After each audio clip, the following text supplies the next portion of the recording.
Alright, so in this exercise what we're going to do is look at using the shortcut bold.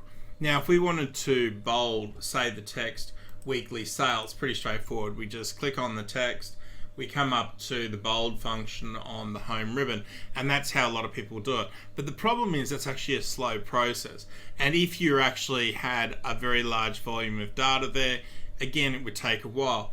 But there is another way of actually doing this, and that is using the keys on your keyboard.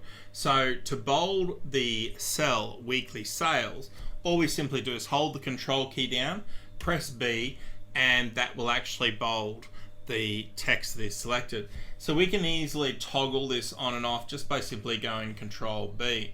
Now if we wanted to just bold, say, the word sales, all we need to do is come up into the entry area, so up in here, simply select the word sales and go control B.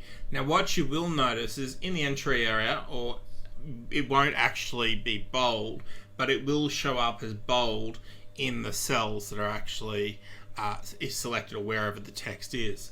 So we can easily go back and have a combination of bold or italics for various words, depending on what you want. Alright, so that's control B for bold.